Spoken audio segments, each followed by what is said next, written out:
کہ وہ جا رہے ہیں اور کیا مانگنے جا رہے ہیں جنرل باجوہ سے۔ سابق نون لیگی رہنما اور گورنر محمد زبیر صاحب جنرل باجوہ کے پی ٹی آئی حکومت نہ گرانے اور ایکسٹینشن خود سے نہ لینے کے حوالے سے قسمیہ بیان دینے کا جو ہے ایک طرح سے انہوں نے پول کھول دیا ہے جنرل باجوہ کا۔ پاکستان تحریک انصاف کہ حکومت باجوہ نے ہی کرائی، قمر جاوید باجوہ کا کسی بڑے ایونٹ میں کردار نہ ہو، بھائی جان یہ ہو نہیں سکتا، اور یہ الفاظ ہیں محمد زبیر صاحب کے۔ نون لیگ کو شدید تحفظات تھے، وہ یہ بھی کہتے ہیں کہ وہ پاکستان تحریک انصاف کا ساتھ دے رہے تھے، اور ان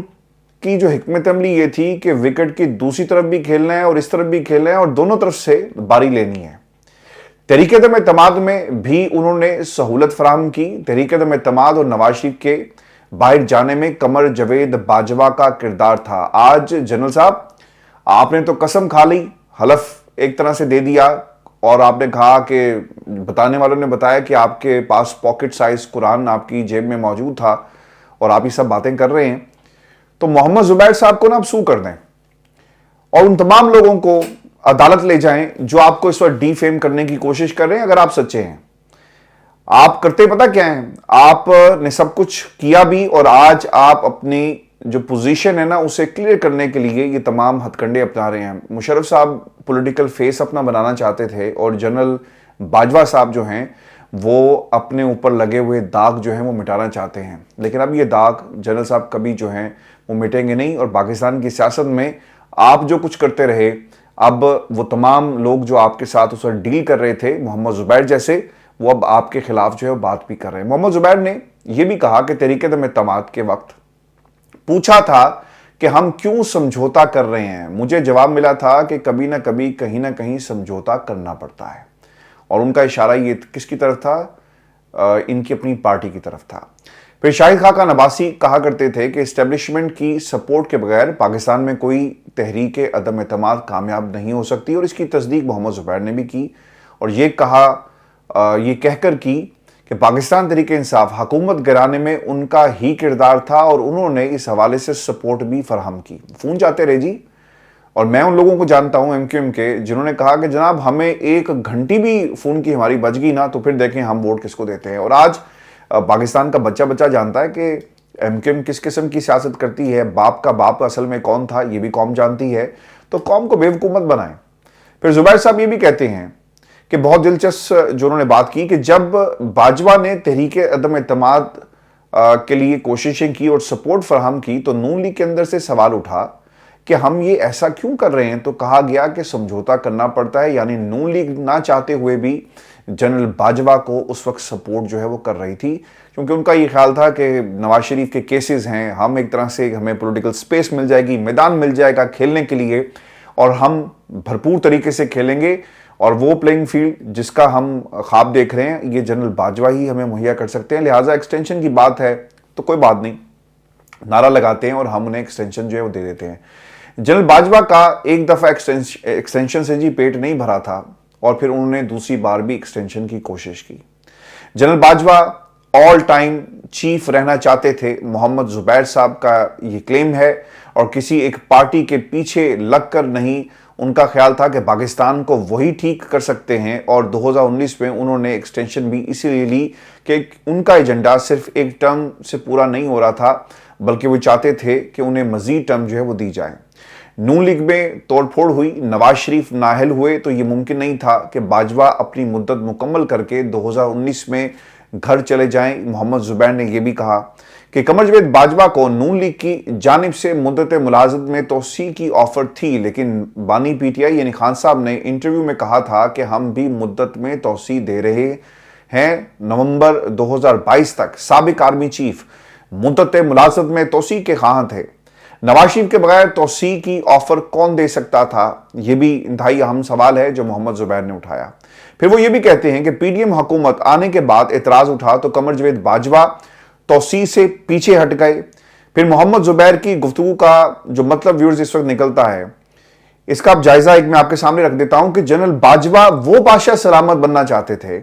جو ہمیشہ تخت پر بیٹھا رہے، بھلے وزیر اعظم اور حکومتیں تبدیل ہوتی رہیں لیکن وہ اپنے ٹرم کو ختم کرنے کی خواہش نہیں رکھتے تھے بلکہ اس ٹرم کو بڑھانا چاہتے تھے. اسی لیے میں نے آج یہ جو کیپشن لکھا ہے کہ جنرل باجوہ کا پیٹ کیسے بھرے گا، چونکہ ان کا پیٹ جو ہے وہ آج تک نہیں بھرا. اور پھر ویورز محمد زبیر صاحب یہ بھی کہتے ہیں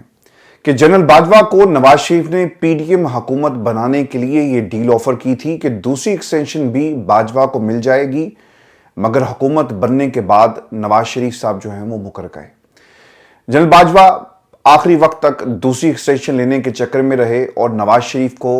ان کا وعدہ جو ہے وہ بار بار یاد دلاتے رہے. نواز شریف صاحب جو ہیں وہ پہلے ہی ڈسے ہوئے تھے کہ آپ نے انہیں نکال تو دیا، اور پھر جس طرح سے جنرل باجوہ جن کا رویہ پاکستان مسلم لیگ نون سے کس قسم کا تھا، تو نواز شریف صاحب دوبارہ سے جنرل باجوہ کے ہاتھوں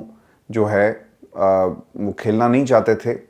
اور وہ اپنا کھیل اور ایک اپنی گیم جو ہے وہ سجا رہے تھے، اور جو بساط انہوں نے بچھائی وہ پوری قوم کے سامنے ہے.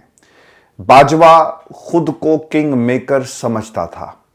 اور اس کو لگتا تھا کہ وہ مختلف حکومتیں بنا اور گرا سکتا ہے، اسی لیے وہ وکٹ کے دونوں طرف جو ہے نا ویورز وہ کھیل رہا تھا. اور یہ جنرل باجوہ کا ہی کردار تھا جو آج